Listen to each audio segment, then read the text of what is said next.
If I type a child dancing with a swarm of butterflies in a city park in less than 60 seconds, Midjourney version 4 would make this.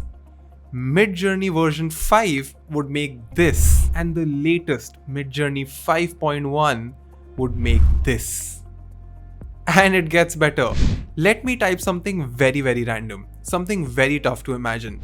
A futuristic cityscape reflected in the eye of a neon dragon. Midjourney V4 would make this.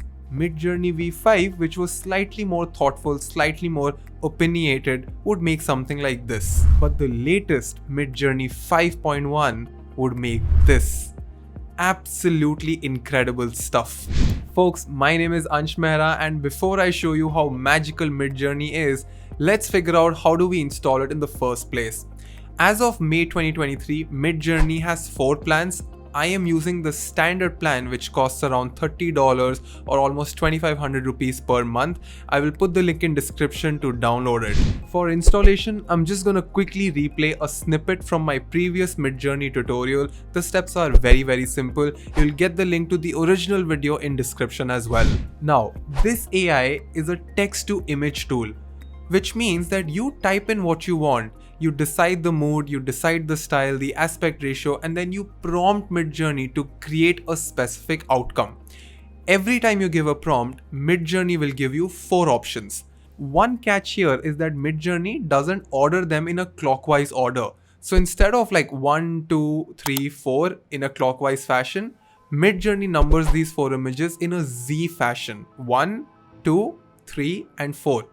Now you see these buttons at the bottom? If I click on U1, I will get an upscaled version of the top left image right here. I can then click on the image and view it in the browser and then save the high resolution.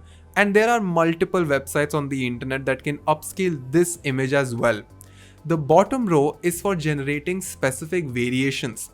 So the thing is, anytime you get these 4 images, you have an option to either upscale one of these 4 images or tell to Midjourney that, dude, one of these directions made more sense. Let us create more variations in that specific direction. So if I click on V1, it will create 4 more variants in the same visual direction, and then later on you can upscale again one of them. Now, just like ChatGPT and Bard, the quality of your image depends on the quality of your prompt. If you give weak prompts, you will get weak results. Hence, it all comes down to how well you engineer your prompts for making these images. Now, a lot of YouTube videos have already covered the basic stuff. Let me show you 2 of my most powerful techniques on generating better images. So on the first, we have the /describe method to improve your prompt engineering. If you see a cool image, you can feed it into Midjourney and figure out what Midjourney thinks of it. This is one feature that very few people have been using. So this is called image to text. I can literally go to Midjourney Showcase, which is a website where you can see some very cool artwork uploaded by Midjourney artists. It's basically like a huge community where you can see work that was made on Midjourney, and you can hover on any of these images and actually see the prompt behind it. I'll pick up a cool image, download it, and then go back to my Midjourney server and simply type /describe and upload this image. Very quickly, Midjourney will give me 4 prompts. Now this is where things become very interesting. I can choose any of these prompts and run them again. In fact, apart from Midjourney Showcase, you can pick any image on this entire planet from the internet, from your camera, feed it back into Midjourney, and Midjourney will try to read that exact image. Now this does 2 things.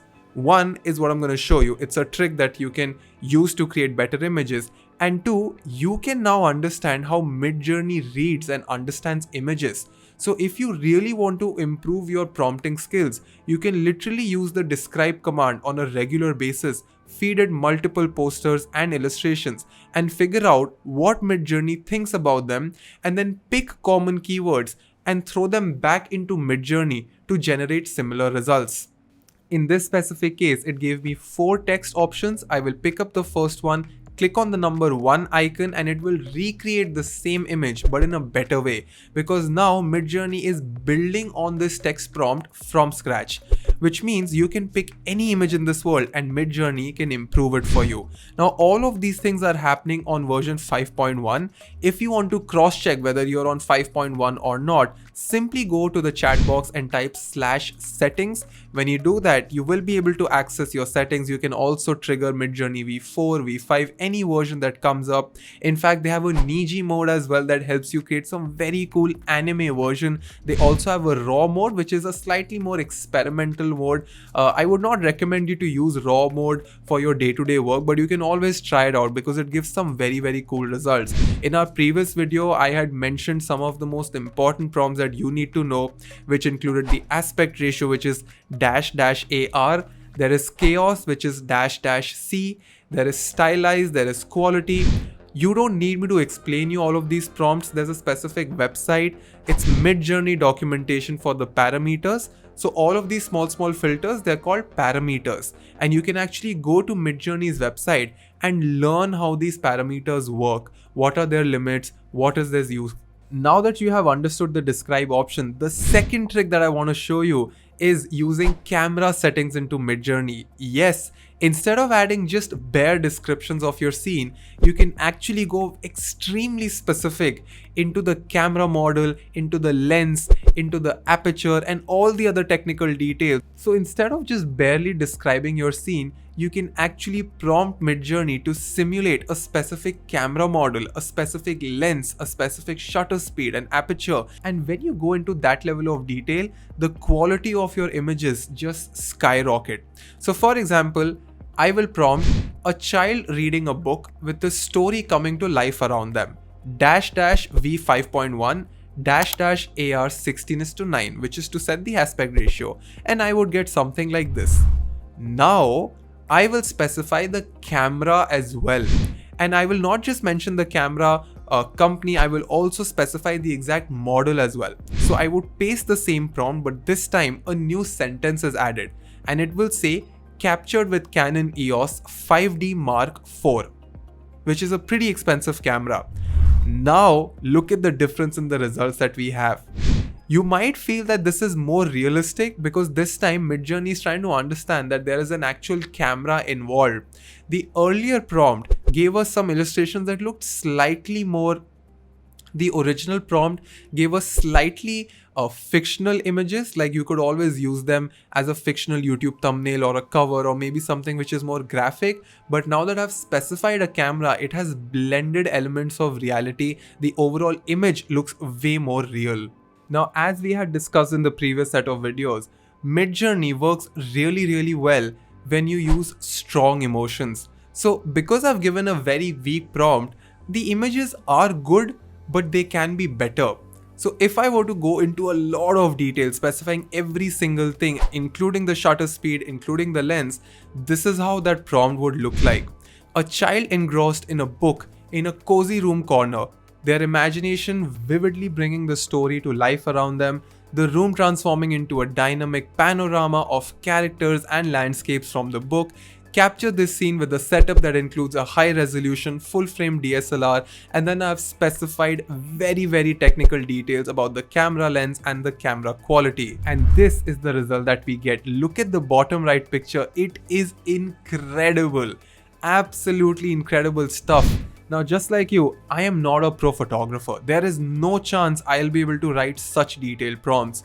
But you don't need to worry about that, because I trained ChatGPT to become a professional photographer who's also an expert at writing prompts for Midjourney. So I'll show you how I did it. I went to ChatGPT, created a new chat, and moving forward I will call this as an agent, because that is the word that everybody is using these days, that anytime you create a new chat, you actually call it as an agent and you reuse that chat again and again. So anytime I want a Midjourney prompt, I will not create a new chat. I will simply come back to this chat and just use it as my regular agent. So coming back to the prompt, I will go to ChatGPT and prompt, become a professional photographer who is also an expert at writing creative prompts for Midjourney AI, which is a generative AI for creating images. I will give you a scene description, you will analyze it, and then create a prompt for Midjourney that also includes the best camera, the lens, ISO, aperture, and shutter speed settings. The goal is to clearly define the camera and camera settings that would capture that scene in the most spectacular way. Your final prompt should first mention the scene description, followed by the camera settings only. Cut away any extra fluff for the camera settings. The camera settings part needs to be clear and accurate. Once you feed this into GPT, it will become your personal prompt engineer for Midjourney images, and trust me, it is incredible. You will not believe the kind of results that you can create if you combine GPT and Midjourney together. In fact, you can download a bunch of free photography ebooks, copy them, and feed them into ChatGPT chapter by chapter. I would not recommend you to paste all of them together. Because there's this concept of a context window. We will cover it in the upcoming videos. But the point is, it is recommended to break a very long input prompt into certain chunks. So instead of pasting like the entire book in one single prompt, you actually break it down into chains. And this entire concept is called prompt chaining. I will not cover it in this video, but I'm just mentioning this word to you so that till the time we come up with a dedicated video on this, you can still Google about it and do some homework beforehand. Coming back to creating an agent, once you feed those ebooks, you will have an agent who would have read the top photography ebooks available on the internet. There's absolutely no limit to what you can do by combining ChatGPT and Midjourney together. Now, if you're here for the first time, please make sure that you click on the subscribe button and the bell icon, because we will be coming up with some very cool videos around ChatGPT, Bard, Midjourney, and Adobe Firefly. All of these are incredibly powerful AI tools, and trust me, this year, your ability to talk to AI tools is going to be as important as your ability to talk to human beings. There's a huge chance that AI will not replace you, but a human being who knows how to AI will. We've already uploaded a lot of content on our Instagram and YouTube around ChatGPT and Midjourney. Make sure you check that out. I hope that you're taking care of your mind and body. This is your dost Ansh Mehra signing out. If you like this video, make sure you click on like and hit the subscribe button. I regularly upload videos on UX design, marketing, and storytelling.